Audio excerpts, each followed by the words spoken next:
Good morning. क्षेत्रफल शब्द आप सभी ने काफी बार सुना होगा। तो चलिए आज हम क्षेत्रफल किसे कहते हैं इसे आसान शब्दों में समझने की कोशिश करते हैं कि क्षेत्रफल क्या है। क्षेत्रफल किसी आकृति की सतह जितनी जगह घेरती है उसे उस सतह का क्षेत्रफल कहते हैं। अब आप कहेंगे कि सतह किसे कहते हैं, तो सतह समझिए किसी भी आकृति का ऊपरी भाग। जैसे यह पुस्तक है तो इस पुस्तक का जो ऊपरी भाग है यह कहलाएगा सतह। अगर आपके पास टेबल है, मेज है, तो उसका जो ऊपरी भाग है वह है सतह। ब्लैक बोर्ड या ब्लैक बोर्ड है तो इसका जो भाग हमें दिखाई दे रहा है यह, तो यह इस ब्लैक बोर्ड का क्या है, इस ग्रीन बोर्ड का क्या है, सतह है।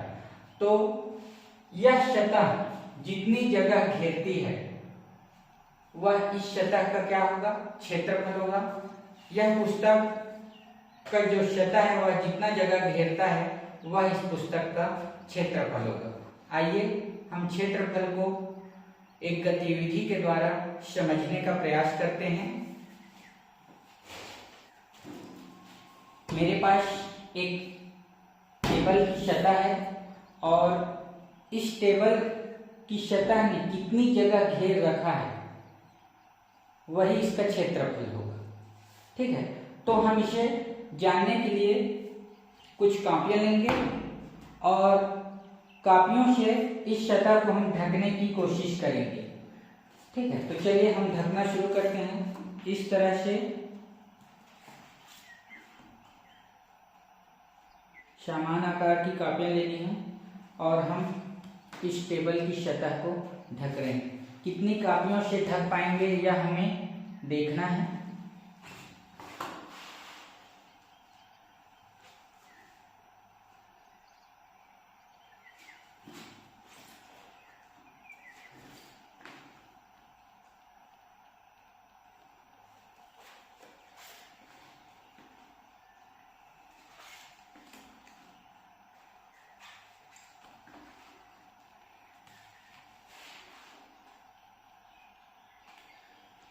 इस टेबल की सतह को हमने कापियों से ढक लिया, समान आकार की कापियों से ढक लिया। अब देखते हैं कि कितनी कापियां इस टेबल को ढकने के लिए लगी। तो 1 2 3 4 5 6 7 8 9 10 11 12, तो 12 समान आकार की कापियों से इस टेबल की सतह जो है पूरी तरह से ढक गई। ठीक है, तो हम कह सकते हैं कि इस जो टेबल है उसकी सतह का क्षेत्रफल क्या है, 12 कापियां हैं। क्योंकि हमने कापियां ली हैं तो हम कहेंगे 12 कापियां हैं। ये जो टेबल है उसकी सतह का क्षेत्रफल है 12 कापियां। चलिए ब्लैक बोर्ड में फिर से समझते हैं। अभी हमने क्षेत्रफल को टेबल की सतह पर कापियां रख कर समझा और हमने देखा कि टेबल की जो सतह है वह 12 कापियों से पूरी तरह से ढक गई। तो हमने कहा कि टेबल की सतह का क्षेत्रफल बराबर 12 कापियां। ठीक है, अब हम उसी को इस आकृति के माध्यम से समझते हैं कि इस आकृति का क्षेत्रफल कितना है। तो उसके लिए मैंने समान आकार के वर्ग लिए हैं, इसे हम कह सकते हैं इकाई वर्ग। ठीक है, क्योंकि क्षेत्रफल को जो जिस इकाई से नापेंगे वह इकाई वर्ग ही होगी। तो चलिए हम देखते हैं कि जो आकृति है वह कितने वर्ग इकाइयों से ढक जाता है। तो इस तरह से हम इस आकृति को ढकते हैं।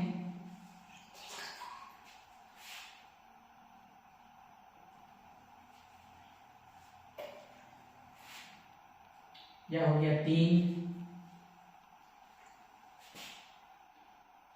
4 5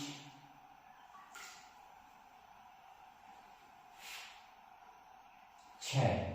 हमने देखा कि जो आकृति है 6 इकाई वर्ग से पूरी तरह से ढक गई।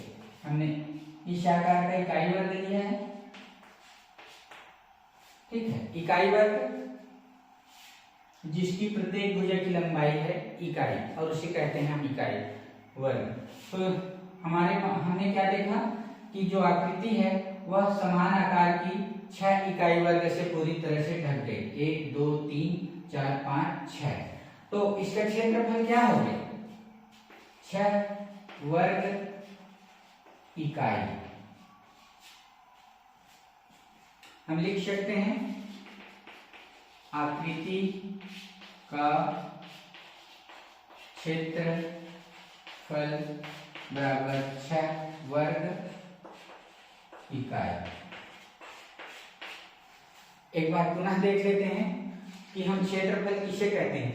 किसी आकृति की सतह जितनी जगह घेरती है, कोई भी आकृति हो, चाहे वह मेज की सतह हो या ग्रीन बोर्ड की सतह हो या किसी आकृति की सतह हो, वह जितनी जगह घेरती है उसे उस आकृति का क्षेत्रफल कहते हैं।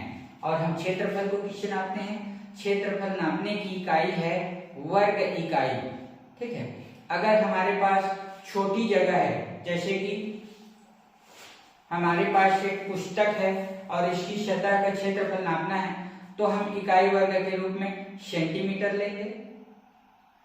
अगर हमें इस कमरे का क्षेत्रफल नापना है तो हम इकाई वर्ग के रूप में मीटर ले सकते हैं, वर्ग मीटर। और अगर हमें अपने शहर का या अपने गांव का क्षेत्रफल नापना है तो उस स्थिति में हम और बड़ी इकाई वर्ग किलोमीटर ले सकते हैं। तो जैसा जैसा हमारे पास आकृतियों का आकार होगा, सतह होगी, उसके हिसाब से हमें जो उसके मापने की इकाई है उसे छोटे से बड़े की ओर ले चलते चलना है। तो हमने क्या सीखा कि किसी भी आकृति की सतह जितनी जगह घेरती है उसे उस आकृति का क्षेत्रफल कहते हैं या उस सतह का क्षेत्रफल कहते हैं। और इसे हमने इस आकृति के माध्यम से और टेबल की सतह के माध्यम से सीखा। आप अपने आसपास पाए जाने वाले किसी भी सतह का क्षेत्रफल नाप सकते हैं। जैसे आपके घर में कोई पुस्तक रखी है या कोई मेज हो सकता है या आपके कमरे का फर्श हो सकता है, तो इसका हम क्षेत्रफल, आप अपने खेत का क्षेत्रफल भी अपने मम्मी पापा से पता कर सकते हैं। तो यह हुआ हमारा क्षेत्रफल। अगली कक्षा में हम आयत के क्षेत्रफल पर चर्चा करेंगे।